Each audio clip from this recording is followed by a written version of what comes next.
Bạn có nghĩ rằng mình đã hiểu thị trường?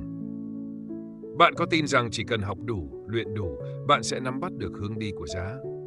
Bạn không đơn độc. Hơn 90% trader thất bại không phải vì thiếu kiến thức mà vì rơi vào một thứ nguy hiểm hơn, ảo tưởng. Một thứ tưởng như vô hình nhưng lại kiểm soát mọi quyết định giao dịch của bạn. Chào bạn đến với Ngẫm Trading, nơi chúng ta không chỉ nói về giao dịch mà còn nhìn sâu vào chính mình. Bởi vì thị trường không phản ánh gì khác ngoài tâm trí người quan sát nó.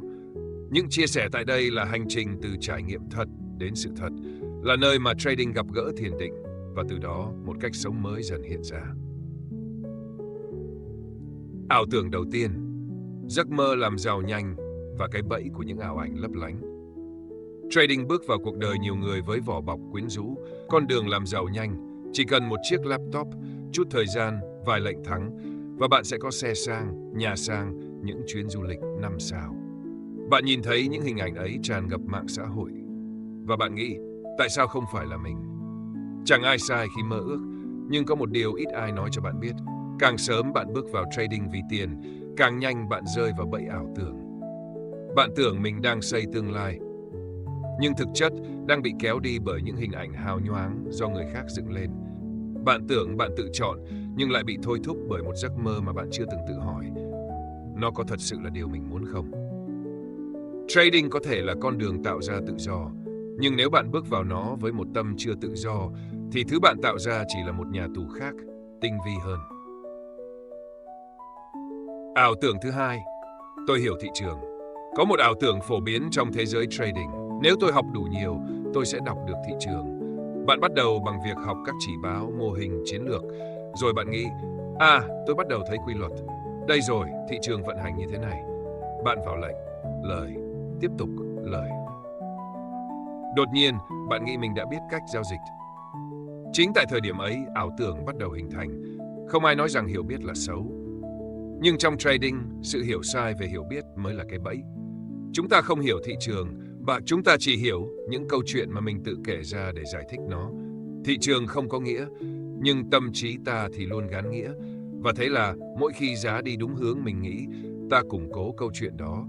Nhưng khi nó đi ngược, ta không dễ gì từ bỏ.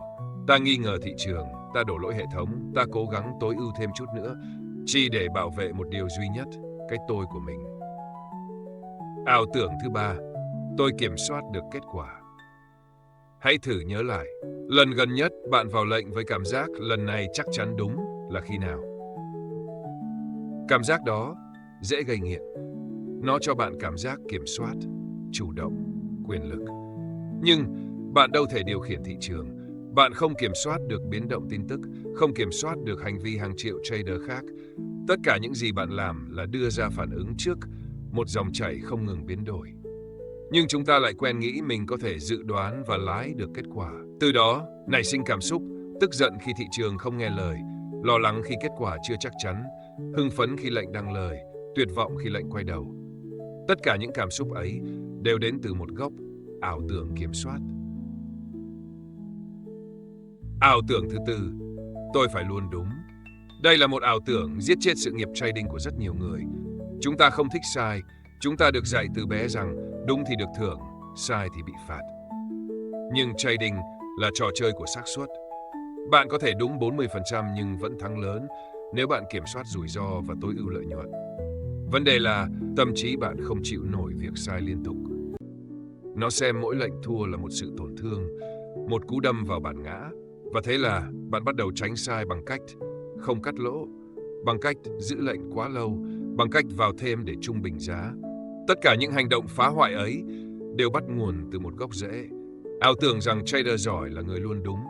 Không, trader giỏi là người biết sai mà vẫn tỉnh táo, là người có thể nói tôi sai rồi mà không đánh mất sự bình an bên trong. Ảo tưởng tiếp theo, có một hệ thống hoàn hảo. Bao nhiêu lần bạn đã bỏ một hệ thống vì nó thua vài lệnh liên tục? Bao nhiêu lần bạn đã mua thêm một khóa học, một indicator, một IA vì nghĩ rằng cái này chắc sẽ giúp mình không thua nữa? Chúng ta sống trong một ảo tưởng rằng đâu đó ngoài kia có một chén thánh, một thứ sẽ giúp bạn giao dịch không sai, không đau, không tổn thất. Nhưng sự thật là chén thánh không tồn tại. Và khi bạn ngừng tìm kiếm nó, bạn sẽ bắt đầu thấy sự thật. Sự thật rằng giao dịch là trò chơi của tâm lý, là cuộc hành trình mà chính bạn là yếu tố biến số lớn nhất. Không có hệ thống nào giúp bạn thắng nếu tâm bạn chưa vững, và không cần hệ thống hoàn hảo nếu bạn đủ kỷ luật, kiên nhẫn và trung thực với chính mình. Ảo tưởng sâu nhất, tôi là trader. Một trong những ảo tưởng tinh vi nhất là việc đồng nhất bản thân với vai trò trader. Khi bạn thắng, bạn thấy mình thông minh. Khi bạn thua, bạn thấy mình vô dụng. Bạn nghĩ rằng tôi thua rồi, trong khi thực chất chỉ là một lệnh thua. Nhưng bạn đã đồng nhất danh tính mình với kết quả giao dịch. Chính điều đó khiến bạn dao động, tổn thương và hành động sai lầm. Bạn không phải là trader. Bạn là người đang thực hành một hành vi tên là trading, cũng như thiền. Bạn không phải là thiền sư. Bạn chỉ đang thực hành quan sát tâm mình. Khi bạn tách mình ra khỏi cái nhãn trader, bạn bắt đầu có khoảng không để thở, để quan sát chính mình trong quá trình giao dịch, để thấy lệnh thua không phải là thất bại cá nhân, và lệnh thắng không phải là chiến công rực rỡ. Nó chỉ là một phần của dòng chảy. Một khi bạn nhận ra những ảo tưởng này, bạn chưa thoát khỏi chúng. Bạn chỉ bắt đầu thấy chúng. Và chính cái thấy đó là bước đầu tiên để tỉnh thức. Vì nếu bạn chưa thấy, thì bạn sẽ bị nó điều khiển mà không biết. Nhưng một khi bạn thấy, thì một phần bạn đã được tự do. Chúng ta thường nghĩ rằng chỉ cần biết mình đang ảo tưởng là đủ để thoát ra. Nhưng điều nghịch lý là ảo tưởng không biến mất chỉ vì bạn nhận ra nó. Nó chỉ rút vào tầng sâu hơn. Nó đổi hình dạng. Nó trở thành ảo tưởng rằng tôi đã tỉnh thức. Và từ đó, một vòng lặp khác lại bắt đầu. Ảo tưởng không vận hành qua logic, nó vận hành qua ham muốn.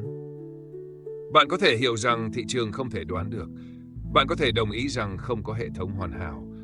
Nhưng rồi đến một thời điểm, bạn vẫn sẽ tìm kiếm một thứ gì đó chắc chắn hơn. Vì sao?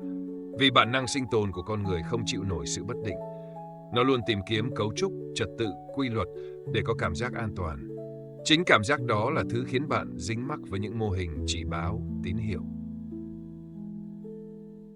Nó không phải vì bạn ngu dốt, mà vì bạn là con người. Và vì là con người, nên bạn muốn nắm chắc điều gì đó giữa một biển cả vô thường. Trong thiền định, người ta gọi đó là vọng tưởng. Vọng tưởng không phải là suy nghĩ tiêu cực, mà là sự tượng có màu sắc cá nhân.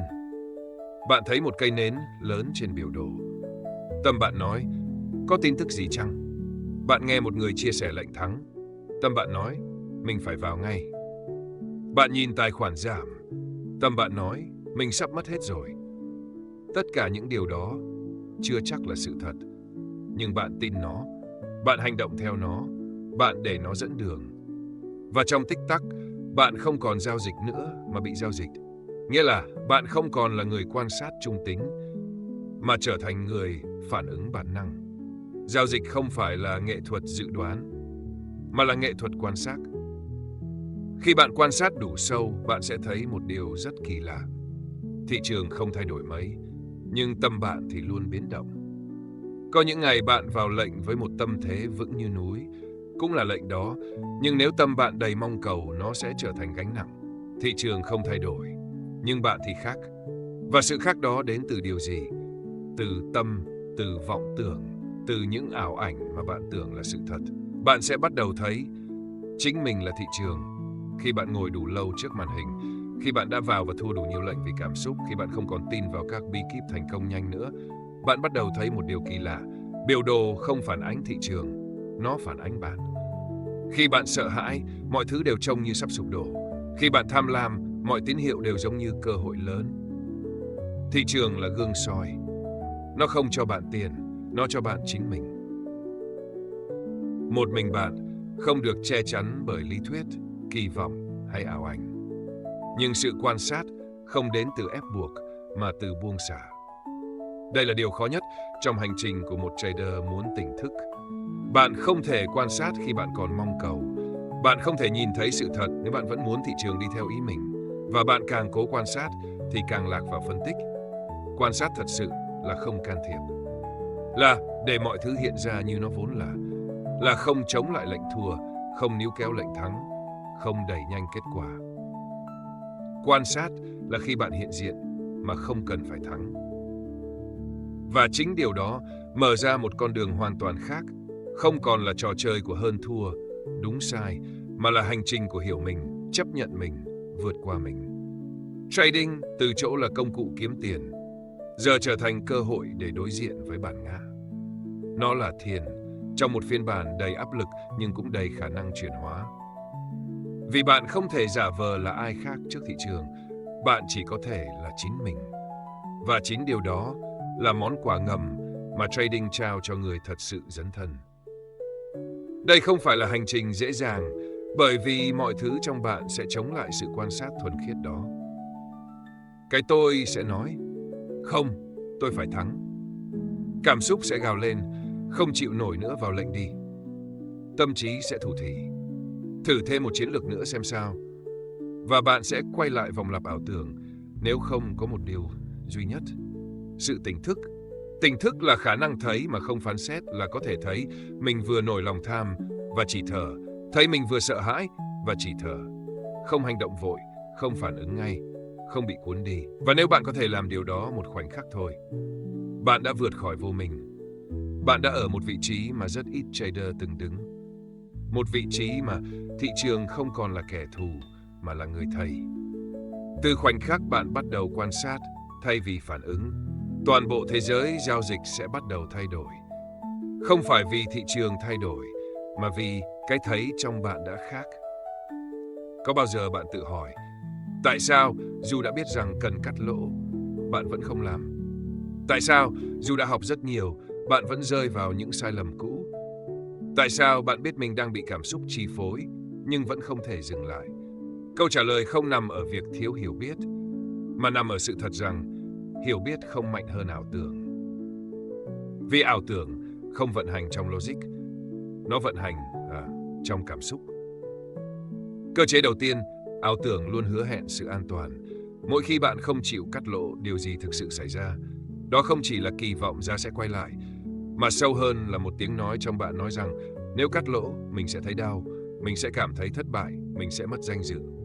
Thế là tâm trí bạn đưa ra giải pháp, đừng cắt, chờ thêm chút nữa, có thể mọi thứ sẽ ổn. Lúc đó, bạn tưởng mình đang kiên nhẫn. Thật ra, bạn đang bị ảo tưởng dẫn dắt. Một ảo tưởng rất quen hứa rằng bạn sẽ không phải đối diện với sự thật khó chịu. Và điều trớ trêu là càng trì hoãn, bạn càng đau sâu hơn. Cơ chế thứ hai, ảo tưởng đến từ quá khứ chưa được chữa lành. Không phải tất cả cảm xúc trading đều đến từ thị trường. Nhiều cảm xúc đến từ những vết thương quá khứ chưa được nhìn thấy. Bạn từng bị ai đó xem thường vì thất bại. Bạn từng bị tổn thương vì không được công nhận. Bạn từng là người luôn cố chứng minh mình đủ giỏi. Và rồi bạn bước vào trading với niềm tin rằng nếu tôi thắng lớn, tôi sẽ được nhìn nhận. Và thế là mỗi lệnh giao dịch trở thành một trận chiến danh tính. Không còn là lệnh thắng thua, mà là tôi xứng đáng, không xứng đáng. Chính lúc đó bạn không còn tự do nữa. Bạn bị kẹt trong quá khứ, nhưng lại tưởng mình đang ở hiện tại.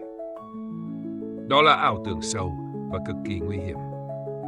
Cơ chế thứ ba, ảo tưởng nấp dưới vỏ bọc lý trí.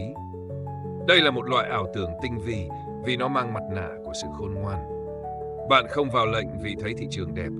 Bạn vào vì phân tích đủ rồi, xác suất cao rồi, hệ thống cho tín hiệu rồi. Nghe có vẻ hợp lý, nhưng sâu bên trong bạn đang muốn gỡ lại lệnh thua cũ, muốn chứng minh điều gì đó, hoặc đơn giản là muốn hành động cho bớt bồn chồn. Tâm chưa vững mà bạn tưởng mình vững. Tâm đang rối mà bạn tưởng mình rõ. Chính điều đó khiến trader dễ mắc một ảo tưởng tinh vi, ảo tưởng tỉnh thức. Nó khiến bạn tin rằng mình đã khác xưa, có kiểm soát, trưởng thành hơn. Nhưng thị trường không quan tâm bạn nghĩ mình là ai. Nó chỉ phản ánh đúng sự thật bên trong bạn, không che đậy.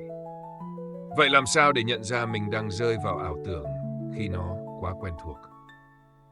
Câu trả lời nằm ở một điều đơn giản nhưng không dễ làm. Trở lại với cảm giác thật sự trong cơ thể. Khi bạn chuẩn bị vào lệnh, hãy dừng lại 3 giây. Quan sát nhịp tim, hơi thở, sự căng trong cơ mặt. Có gì đó đang gấp gáp, có mong cầu nào đang thúc đẩy, có nỗi sợ nào đang âm thầm vận hành. Hãy chỉ ghi nhận mà không cần phân tích. Bạn sẽ thấy có những lệnh trông rất logic nhưng tâm thì đầy xáo động. Và có những lúc bạn chẳng cần lý do, nhưng tâm bạn an định sâu sắc. Trading không phải là câu chuyện của thị trường. Nó là sự đối thoại giữa tâm bạn và những gì bạn chưa chịu nhìn nhận. Bản chất của ảo tưởng, nó là cái bóng của niềm tin sai lầm. Niềm tin, nếu tôi thua, tôi là người thất bại. Ảo tưởng, tôi phải luôn thắng. Niềm tin, tôi cần kiểm soát để an toàn. Ảo tưởng, tôi có thể điều khiển thị trường. Niềm tin, tôi chưa đủ tốt. Ảo tưởng, nếu tôi chứng minh được, tôi sẽ thấy mình có giá trị. Bạn thấy không? Ảo tưởng là lớp bề mặt. Gốc rễ nằm ở niềm tin. Và niềm tin thường đến từ những trải nghiệm chưa được chữa lành. Chữa lành trong trading không phải là học thêm kỹ thuật, mà là can đảm nhìn lại những niềm tin đã định hình mình. Bạn thua không phải vì bạn dở, mà vì bạn chưa thấy hết điều gì đang vận hành bên trong. Bạn mắc lỗi lặp lại không phải vì bạn không có ý chí, mà vì bạn chưa có đủ sự hiện diện để nhận diện cơ chế sai lệch ngay khi nó bắt đầu. Và sự hiện diện ấy không đến từ học thêm, mà đến từ ngồi lại với chính mình.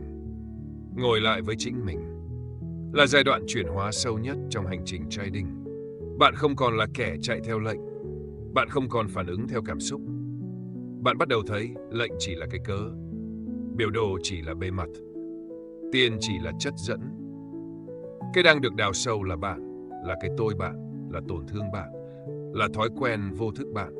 Và khi bạn đủ dũng cảm để quan sát tất cả những thứ ấy, không né tránh, không biện minh, bạn bắt đầu chạm đến sự thật.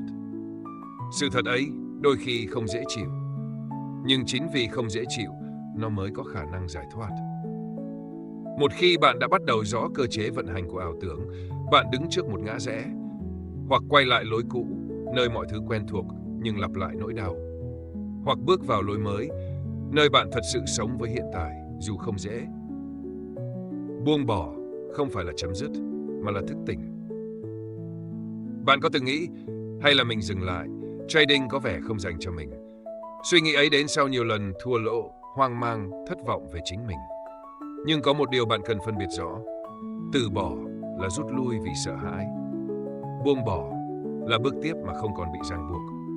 Buông bỏ không phải là không giao dịch nữa, mà là giao dịch mà không bị kiểm soát bởi cảm xúc, kỳ vọng hay cái tôi. Cái tôi trong trading không phải là con quái vật, mà là đứa trẻ chưa lớn. Nó là phần trong bạn, luôn muốn chứng tỏ, luôn cần được công nhận, luôn sợ bị thua. Cái tôi ấy gào lên mỗi khi bạn thua một lệnh. Làm sao mình lại ngu như vậy? Nó thì thầm mỗi khi bạn thấy ai đó khoe lợi nhuận. Mình phải thắng để không thua kém. Nó dội vào đầu bạn những tiếng nói cũ kỹ. Nếu mày không làm được, mày là kẻ thất bại. Và bạn tưởng đó là chính mình. Nhưng không phải. Đó là cái bóng của quá khứ. Là âm vang của những định nghĩa lỗi thời về thành công và giá trị bản thân. Buông bỏ là chấp nhận rằng bạn không cần phải trở thành ai cả. Không cần trở thành trader vĩ đại. Không cần chứng minh mình thông minh. Không cần đạt target để thấy mình có giá trị. Bạn chỉ cần trung thực với trải nghiệm đang diễn ra. Buông bỏ là thua một lệnh và không dùng nó để đánh giá bản thân. Thắng một lệnh và không để nó làm mình kiêu ngạo. Có thể đóng máy, ra khỏi thị trường mà không thấy thiếu thốn hay nuối tiếc. Buông bỏ không phải là lạnh lùng, vô cảm, mà là sống trọn từng khoảnh khắc, đi mà không bám víu. Trong thiền định người ta gọi đó là vô chấp. Vô chấp không có nghĩa là không hành động, mà là hành động mà không dính mắc với kết quả. Bạn vào lệnh với đầy đủ tỉnh thức, kỷ luật và hiểu biết, và rồi bạn để cho kết quả đến như nó muốn. Lợi thì tốt, lỗ thì học, không có tôi đúng, tôi sai. Chỉ có đây là một phần của hành trình. Buông bỏ là bước đầu tiên của tự do. Bạn từng nghĩ tự do là có nhiều tiền, nhiều thời gian, nhiều quyền lực. Nhưng sự thật, có thể bạn đã có tất cả mà vẫn cảm thấy bị mắc kẹt. Vì sao? Bởi vì bạn chưa bao giờ thật sự được tự do khỏi chính mình. Bạn vẫn bị thúc ép bởi kỳ vọng cũ, bị cuốn đi bởi thói quen phản ứng, hành động vì muốn được ai đó ghi nhận, dù người đó có khi chỉ là một hình ảnh trong đầu. Tự do thật sự là không bị điều khiển bởi những ảo ảnh nội tâm. Là khi bạn có thể ngồi xuống, thở và giao dịch như một hành vi tự nhiên, không gồng, không sợ, không cố gắng trở thành ai cả. Giao dịch buông bỏ không phải là giao dịch thụ động. Bạn vẫn phân tích, đặt kế hoạch, kiểm soát rủi ro, nhưng bạn không còn đánh đổi sự bình an bên trong để mua lấy một kết quả. Bạn hiểu rằng thị trường có thể cho bạn tiền, nhưng không bao giờ cho bạn sự mãn nguyện bền vững. Chỉ khi bạn buông bỏ nhu cầu phải thắng, bạn mới có khả năng thắng dài lâu. Còn nếu bạn vẫn đặt giá trị bản thân lên mỗi giao dịch, thì dù bạn thắng, bạn cũng sẽ không thấy đủ. Buông bỏ không đến trong một khoảnh khắc. Nó không phải là việc bạn ngộ một lần rồi xong. Nó là một thực hành mỗi ngày. Là mỗi sáng bạn mở máy, hít thở và hỏi: mình đang tìm điều gì ở đây? Là mỗi khi thua lệnh, bạn không phán xét mà quay về quan sát cảm xúc. Là mỗi khi thị trường không theo ý, bạn vẫn giữ được sự bình tĩnh. Buông bỏ là một thái độ sống, chứ không phải là kỹ thuật giao dịch. Khi bạn thực hành buông bỏ, thị trường trở thành thiên đường. Bạn không cần phải lên núi ẩn tu để giác ngộ. Bạn có thể tỉnh thức ngay trong hành động đặt lệnh, ngay trong nhịp tim khi giá đảo chiều, ngay trong khoảnh khắc bạn ngồi nhìn biểu đồ và nhận ra mình đang căng thẳng rồi thở ra nhẹ nhàng. Mỗi lệnh là một pháp môn. Mỗi ngày giao dịch là một cơ hội quay về với chính mình. Trading nếu được thực hành với tâm thức đúng sẽ trở thành con đường chuyển hóa sâu sắc nhất. Và khi bạn bước đi đủ lâu, bạn sẽ thấy không có gì cần phải cố cả. Không cần cố thắng, không cần cố hiểu, không cần cố thành công. Chỉ cần trở nên rõ ràng, nhẹ nhàng, vững vàng. Và khi bạn nhẹ, thị trường nhẹ.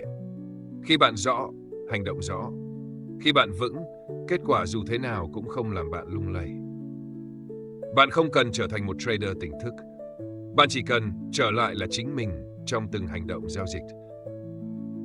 Và từ đó, một điều kỳ diệu sẽ diễn ra. Bạn bắt đầu thắng không vì bạn cố gắng thắng, mà vì bạn không còn cản trở chính mình nữa.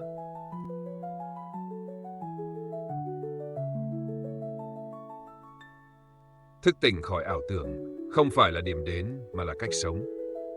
Bạn đã đi cùng tôi qua từng lớp của ảo tưởng, từ cảm giác tôi hiểu thị trường, đến niềm tin tôi kiểm soát được kết quả, tới ảo ảnh về hệ thống hoàn hảo và sâu nhất là cái bóng của bản ngã. Tôi là trader. Mỗi lớp như một tấm màn che phủ cái thấy trung thực của bạn. Mỗi lớp như một gánh nặng bạn mang theo mà không nhận ra. Nhưng giờ đây, bạn đã bắt đầu thấy, và chỉ cần thấy thật sự, hành trình đã chuyển hướng rồi. Khi bạn thấy, bạn không còn bị ảo tưởng điều khiển, mà bắt đầu quan sát nó. Quan sát không có nghĩa là loại bỏ, không cần diệt cái tôi, diệt cảm xúc hay diệt vọng tưởng. Chỉ cần nhận diện là đủ. Giống như bạn ngồi bên dòng sông và thấy một khúc gỗ trôi qua, bạn không phải là khúc gỗ, bạn cũng không cần kéo nó lại hay đẩy nó đi. Bạn chỉ cần ngồi vững và nhìn nó đi qua. Cũng vậy trong giao dịch, khi lòng tham trỗi dậy, bạn thấy. Khi nỗi sợ dâng lên, bạn thấy. Khi cái tôi muốn chứng tỏ, bạn thấy. Thấy mà không phán xét. Thấy mà không bị cuốn theo. Chính cái thấy ấy là ánh sáng phá vỡ màn đêm vô thức. Một người giao dịch tỉnh thức không phải là người không bao giờ sai. Họ cũng thua lệnh, cũng loay hoay với thị trường, cũng có lúc cảm xúc trào dâng. Nhưng khác biệt nằm ở chỗ, họ không trốn chạy khỏi những gì đang diễn ra. Họ đối diện, họ ở lại, họ thở cùng với sự thật. Và mỗi lần như thế, họ lớn lên từ bên trong. Tỉnh thức không làm bạn thắng ngay lập tức, nhưng giúp bạn không thua vì những sai lầm lặp lại. Thua vì thị trường biến động bất ngờ là bình thường. Thua vì một chiến lược xác suất thấp là có thể chấp nhận. Nhưng thua vì không cắt lỗ, vì vào lệnh theo cảm xúc, vì phá vỡ nguyên tắc là điều hoàn toàn có thể tránh. Nếu bạn quan sát chính mình đủ sâu, bạn sẽ dừng lại đúng lúc. Không vì sợ, mà vì bạn đã thấy tín hiệu lệch khỏi sự sáng suốt. Bạn hành động không phải để kiếm tiền bằng mọi giá, mà để sống đúng với điều mình thực sự hiểu rõ. Tự do trong trading không đến từ kết quả, mà từ cách bạn sống với chính mình. Bạn có thể có lợi nhuận liên tục mà vẫn thấy không đủ. Bạn có thể có một hệ thống vững chắc mà vẫn sống trong lo lắng. Bạn có thể có tiếng tăm người theo dõi thành tựu mà vẫn không thấy mình đủ. Vì không có điều gì bên ngoài có thể lấp được khoảng trống bên trong bạn. Khoảng trống đó chỉ được lấp đầy bằng sự hiện diện trong từng quyết định, trong từng hơi thở, trong từng hành động. Tỉnh thức không phải là một trạng thái cao siêu, mà là khả năng sống thật, giao dịch thật, cảm nhận thật. Từ trading đến thiền, từ thị trường đến chính mình. Trading nếu bạn đi đủ sâu sẽ không còn là về biểu đồ, tín hiệu hay lệnh lãi lỗ.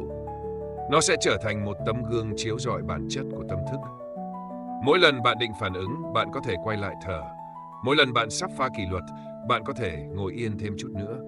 Mỗi lần bạn muốn bỏ cuộc, bạn có thể mỉm cười và nói, ồ, đây là vọng tưởng quen thuộc đấy.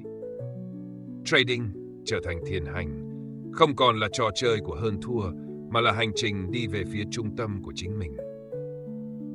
Và bạn sẽ nhận ra một điều giản dị nhưng đầy giải thoát. Trading là việc bạn làm, chứ không phải là con người bạn. Bạn không phải là trader thành công hay trader thất bại. Bạn chỉ là một con người đang trải nghiệm việc giao dịch. Cũng như bạn là người đang thở, đang bước, đang sống. Không cần định nghĩa, không cần dán nhãn, chỉ cần thực với từng bước chân. Và rồi, từng bước ấy trở nên có chất thiền. Từng lệnh ấy trở nên có chất sống. Từng ngày giao dịch trở nên trọn vẹn. Nếu bạn đã ngồi lại đủ lâu để đi hết hành trình này cùng tôi chỉ muốn gửi đến bạn một điều thật đơn giản, nhưng chân thành hơn bất kỳ điều gì. Chúc bạn đủ lặng để thấy rõ, đủ đau để buông bỏ, đủ thương mình để không lặp lại những ảo tưởng cũ. Chúc bạn không chỉ thắng trên thị trường, mà còn thắng chính mình bằng sự bình an. Chúc bạn mỗi lần đặt lệnh là một lần quay về, mỗi lần nhìn chart là một lần soi sáng chính mình. Và nếu có lúc nào đó bạn thấy lạc hướng, hãy nhớ rằng chỉ cần một hơi thở chậm lại là bạn đã trở về rồi. Cảm ơn bạn đã lắng nghe không chỉ bằng tai, mà bằng cả trái tim. Chúng ta gặp nhau không phải để học cách thắng, mà để cùng nhau tỉnh thức. Hẹn gặp bạn ở những lần ngẫm tiếp theo.